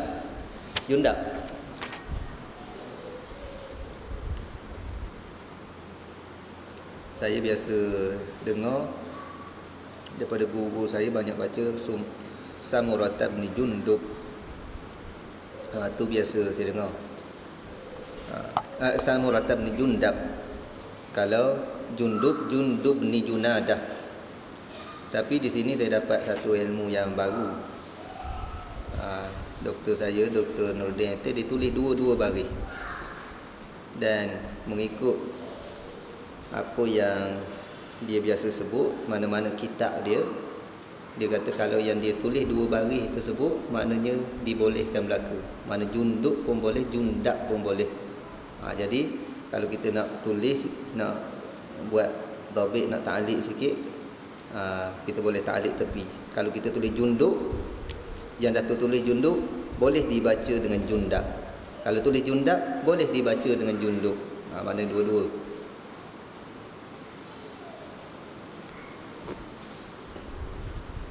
Ada yang boleh baca tiga. Imam Tirmizi, Turmuzi, Tarmizi. Bahasa Melayu dia lebih berminat dengan menggunakan Tarmizi. Tapi Tirmizi, Turmuzi, tu tiga-tiga digunakan oleh ulama. Wan Samurah bin Jundub radhiyallahu anhu qala kana Rasulullah sallallahu alaihi wasallam ya'muruna an nukhrij as-sadaqata min alladhi na'udduhu lil bai', rawahu Abu Dawud wa isnaduhu layyin. Samurah ibnu Jundub radhiyallahu anhu menyatakan bahawa Rasulullah sallallahu alaihi wasallam memerintahkan kepada kami untuk membayar zakat barang yang biasa kami persiapkan untuk diperjualbelikan. Hadis riwayat Abu Dawud, sanadnya layyin ni lemah. Jadi hadis ni menceritakan bahawa tentang zakat perniagaan. Hadis ini dia sudut sanad dia memang ada pertikaian. Memang ada pertikaian. Dia sudut kekuatan sanadnya dhaif ataupun hasan. Hadis ni pertikaian dia sudut dhaif ataupun hasan. Kerana kalau disebut fihi layyin, isnaduhu layyin, maknanya lemah dia, kalau ada lemah pun tak kuat. Layyin ni makna lembut. Makna lembut ni lemah lah. Tapi tidaklah macam dhaif. Dia lemah juga. Lemah kategori dhaif yang sedikit. Tapi walaupun hadis ini lemah, dia merupakan hadis yang disepakati oleh ulama tentang hukumnya. Maknanya hadis ni mensabitkan wajibnya zakat bagi barang perniagaan. Barang perniagaan wajib zakat, sepakat ulama. Tapi hadis bab ni hadis dhaif. Hadis yang dhaif, tetapi hukum dia disepakati oleh ulama. Sebab itulah dalam isu ni, bila sepakati ulama, hujah yang paling kuat bukan hadis ni. Hujah yang paling kuat adalah ijma' ulama. Sepakat ulama kata barang yang digunakan ataupun barang yang memang diniagakan wajib dikenakan zakat. Apa di antara hujah-hujah ulama lagi? Hujah-hujah ulama lagi dia kata antaranya, kalaulah barang perniagaan tak kena zakat, hak yang lain kena zakat berlaku. Sedangkan perniagaan ni merupakan sumber keuangan yang utama. Orang berniaga lebih kaya daripada penternak biasanya. Orang yang berniaga, ahli korporat, lebih kaya daripada petani biasanya.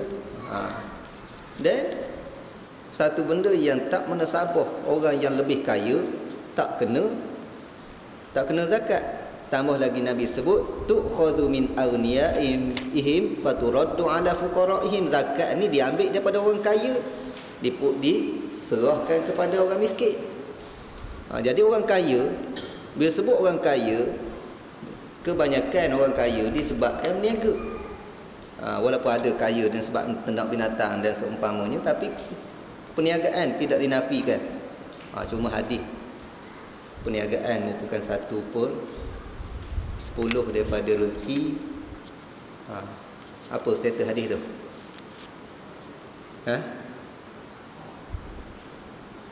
Palsu. Palsu. Khabar dah? Dah khabar. Hujung ada ingat.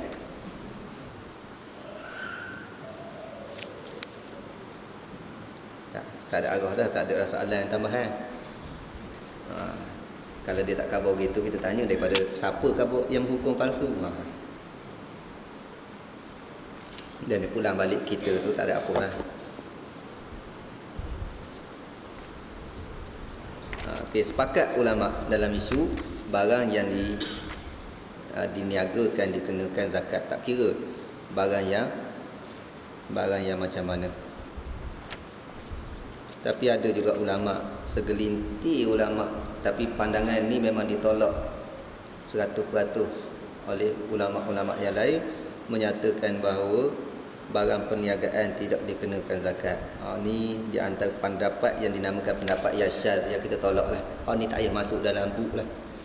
Tak payah masuk dalam rekod kita tentang pendapat ni. Sebab kalau pendapat-pendapat yang dikeluarkan oleh setengah-setengah ulama, sebahagian daripadanya kita tak boleh nak ambil kira. Kerana apa? Kerana kaedah dalam masalah khilaf ini, kita kena ingat balik, laisa kullu khilafin jaa mu'tabara illa khilafan lahu hazzun minan nazari. Bukan semua khilaf yang boleh kita ambil kira. Jangan kita kira, ni ada khilaf. Ada khilaf. Khilaf apa? Di antara mazhab 4 dengan ustaz. Boleh ambil kira. Ni mazhab 4 kata gini, tapi ustaz tu kata boleh. Mazhab 4 kata haram, ustaz tu kata boleh.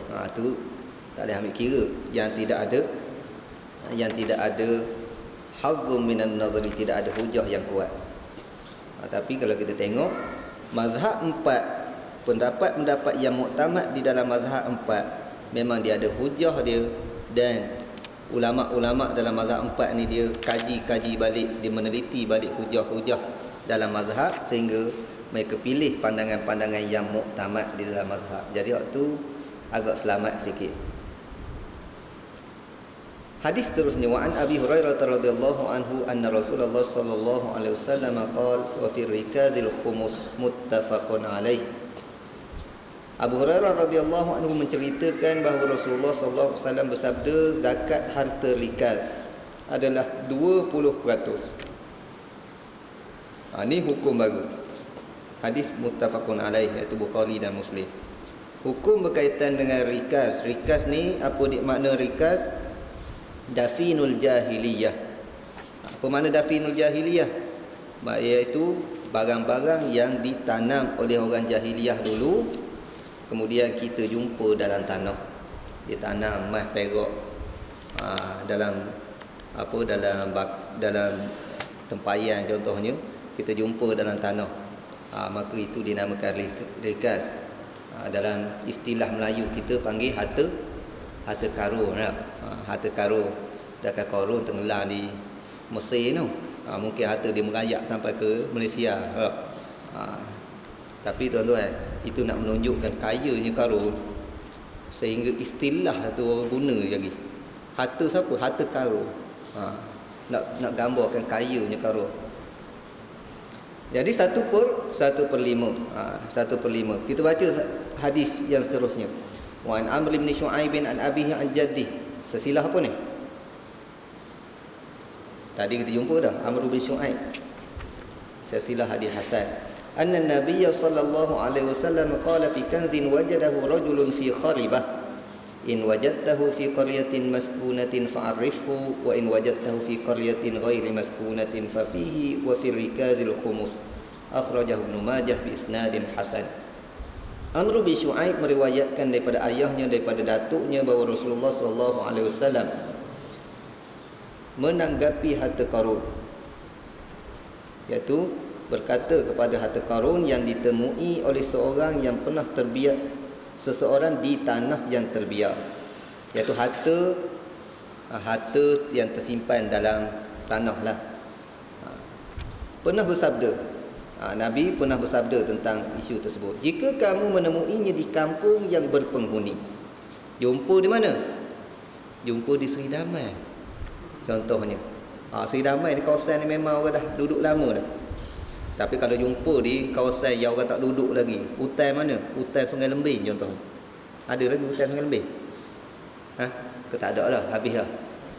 Tak kira lah, di tempat yang tidak berpenghuni.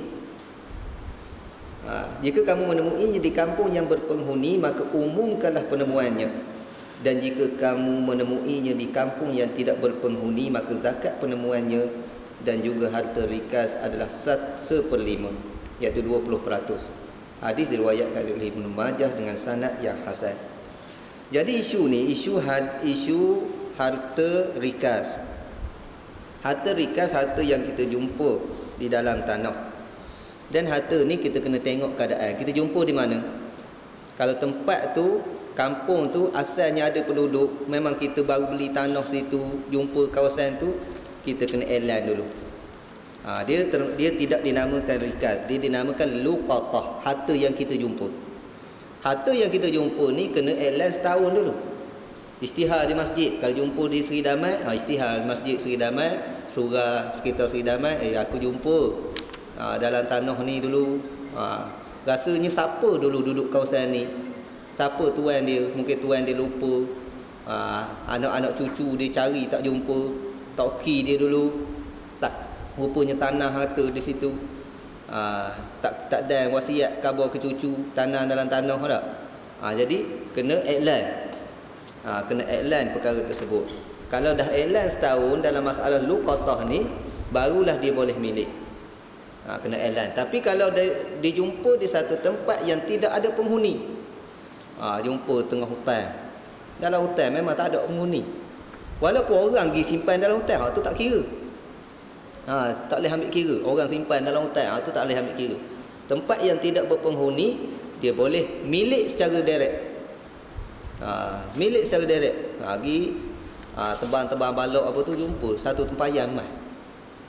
Satu tempayan emas, wajib dia kena keluar 1/5. Ni paling tinggi. Qadar zakat yang dikeluarkan adalah 1/5, iaitu dalam isu rikas, harta yang dijumpa dalam tanah secara percuma begitu. Tak ada lelah, tak ada apa, bukan dia dengan usaha dia. Walaupun ada sedikit usaha, dah nampak tu gali dah.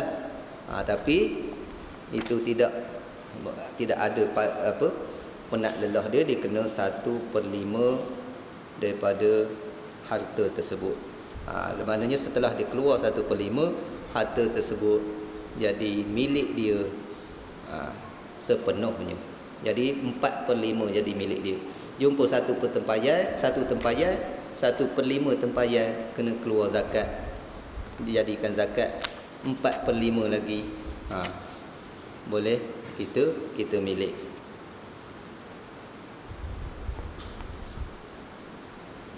Tapi kalau siapa-siapa jumpa waktu nak bagi zakat tu, jangan lupa siapa hak mengajar bab ni lah.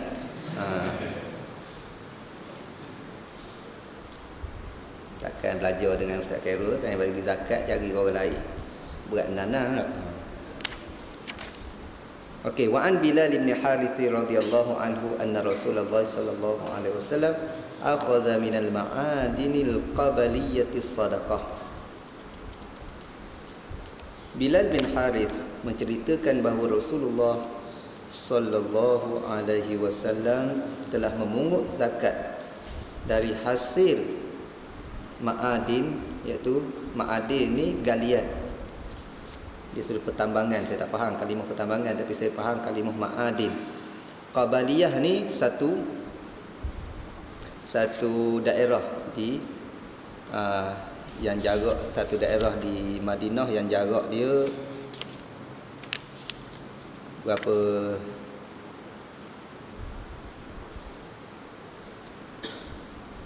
jarak perjalanan dia kalau jalan kaki dengan Madinah 5 hari. Qabaliyah ni nama satu tempat. Jadi Nabi memungut zakat daripada hasil galian daerah tersebut. Jadi hadis ni riwayat Abu Daud. Jadi daripada hadis ini tuan-tuan ada istimbat hadis ni berkaitan dengan ma'adin. Apa makna ma'adin? Ma'adin ini galian. Bila sebut galian, apa dia?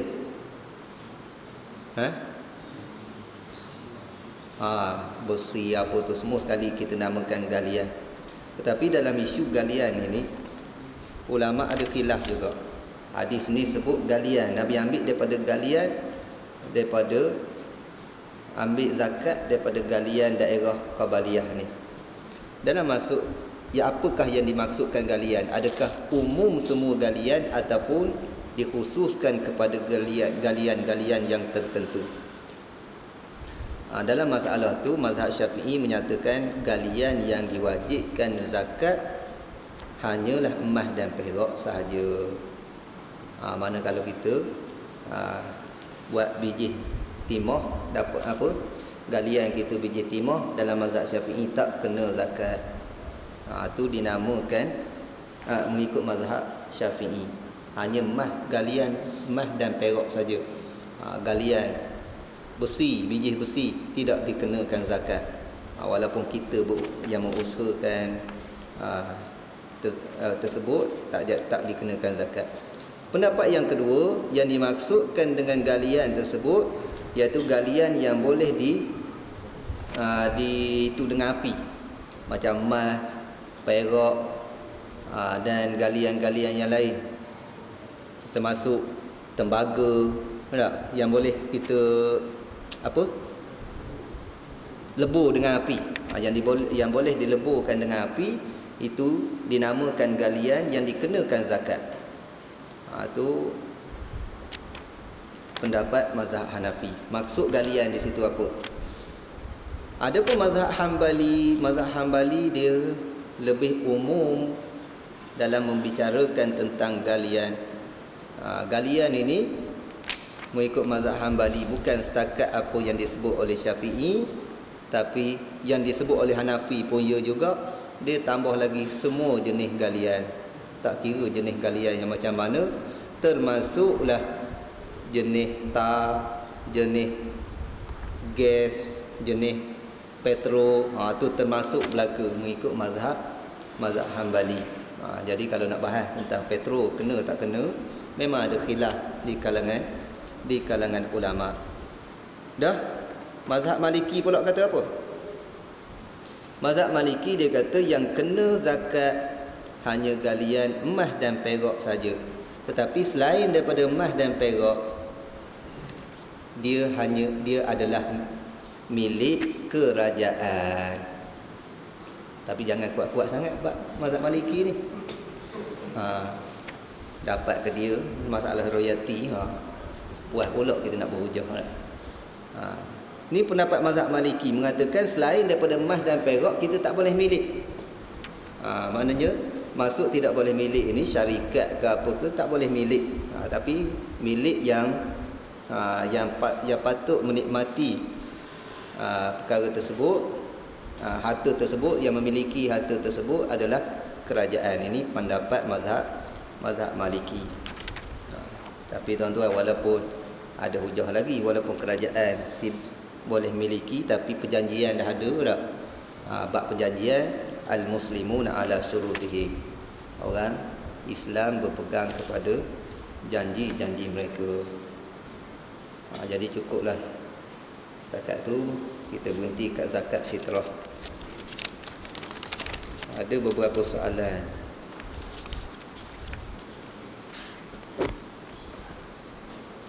Wajib ke bayar zakat pada kerajaan sekular? Boleh tak bayar zakat pada parti Islam?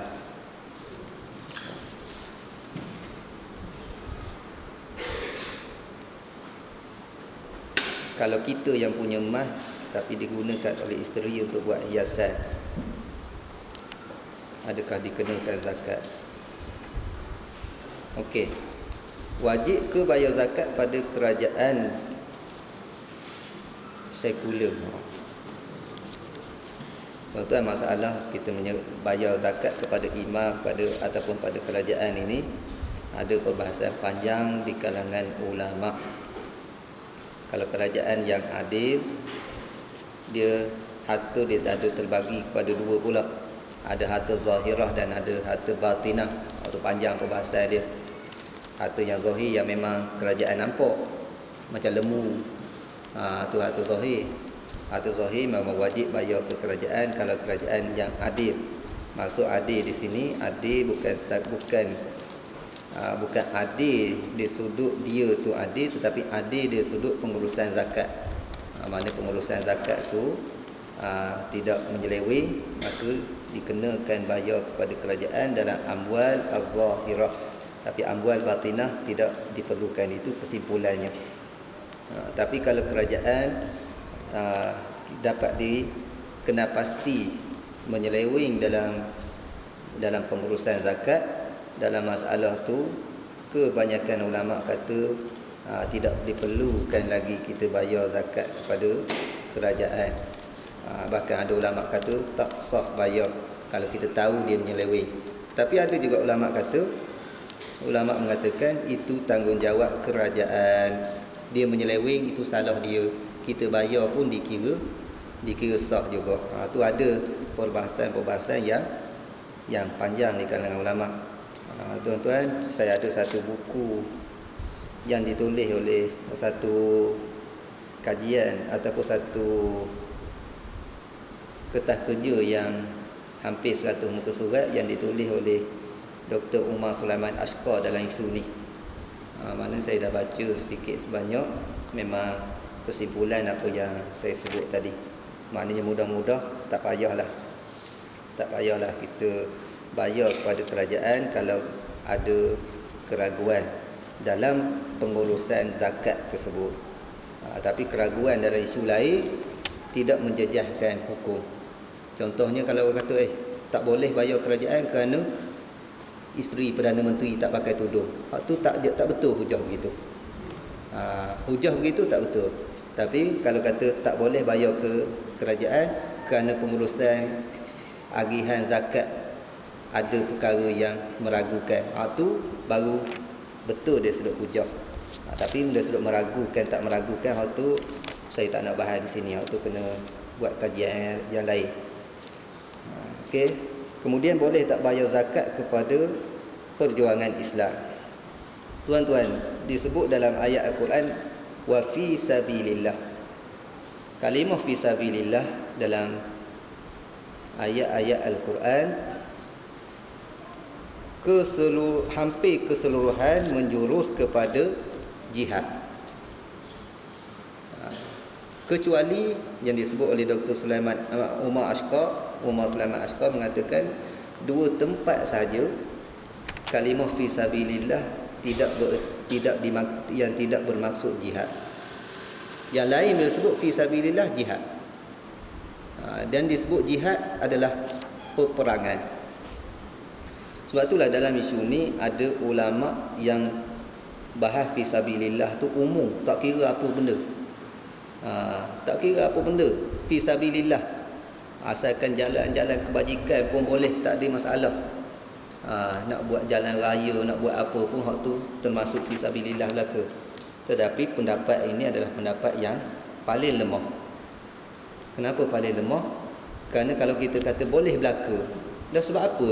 Apa maksud Allah Ta'ala sebut 8? Kalau semua jenis kebajikan boleh digunakan duit zakat, dah tak payah sebut 8 dah lah. Innamas sadaqatu fi sabilillah. Selesai, habis. Boleh guna segala benda. Tetapi pandangan ini adalah pandangan yang lemah. Pandangan yang kedua menyatakan fi sabilillah adalah perang yang memang perang qital sahaja. Perang qital, jihad qital, jihad perang sahaja. Maknanya jihad perang ni, makna fi sabilillah kalau zaman sekarang ni macam Palestin. Hak yang perang tu. Ni ada pandangan ijtihad ulama yang memang khusus kepada peperangan. Jihad yang lain tidak dibenarkan, tidak termasuk dalam fi sabilillah.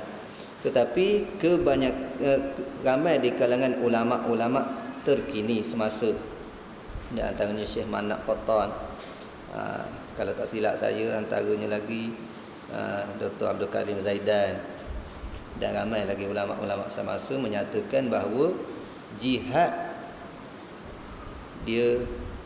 kita perlu luaskan lagi maksud jihad tersebut. Kalau zaman Nabi, jihad perjuangan dia tertumpu kepada perang. Memang banyak perang lah. Tapi sekarang ni serangan-serangan musuh bukan dari sudut ketenteraan sahaja. Serangan dari sudut fikri, ghazwul fikri, serangan pemikiran. Itu juga kena balas serangan tersebut. Nak balas serangan pemikiran ni kena menulis, kena itu, kena ini. Nak apa? Dilawan dari sudut apa? Dari sudut pilihan raya. Kita nak mengalahkan musuh-musuh dengan cara pilihan raya. Pilihan raya menyebabkan Islam lepas ke belakang, Islam kalah. Disebabkan pilihan raya Islam kalah. Jadi kita nak mempertahankan Islam, nak menegakkan Islam dengan cara pilihan raya. Jadi jihad siasi, jihad pilihan raya pun dibenarkan oleh sebahagian di kalangan ulama-ulama. Kerana jihad politik ini merupakan satu jihad yang besar juga. Jihad yang besar juga. Dia boleh kita kategorikan sebagai fi sabilillah. Fi sabilillah, iaitu mana-mana kerja untuk menegakkan agama Allah Taala, itu boleh ditafsirkan dengan fi sabilillah. Itu mengikut pandangan kebanyakan ulama-ulama semasa. Walau bagaimanapun, inilah pendapat yang saya merasakan agak sesuai, lebih-lebih lagi bagi negara yang tidak terlibat dengan perang dengan orang kafir. Jadi fisabilillah orang yang ataupun jemaah yang terlibat dengan perjuangan Islam.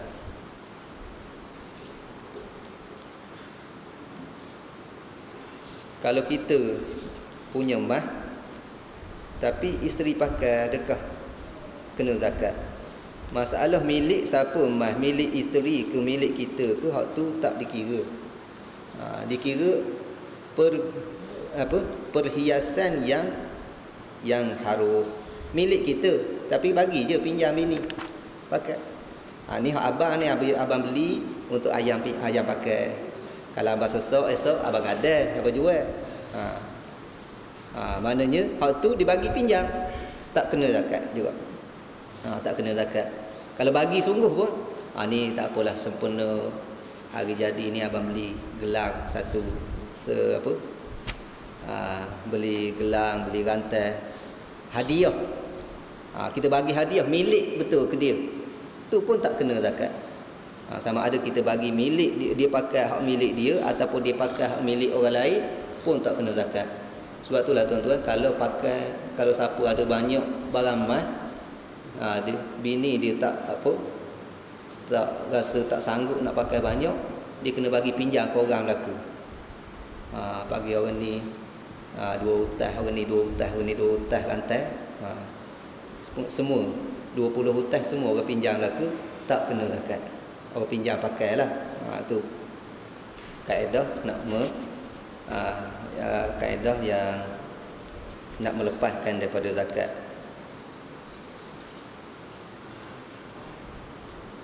Satu masalah kaitan dengan perhiasan ni, apakah dikira perhiasan kalau hanya pakai 2 kali setahun? Ramai orang buat gini, pakai gelang, pakai cincin emas bila raya puasa, raya haji. Waktu lain simpan. Adakah dikira perhiasan ataupun dikira simpanan? Siapa nak jawab minggu depan, insya-Allah. Wallahu a'lam. Assalamualaikum warahmatullahi wabarakatuh.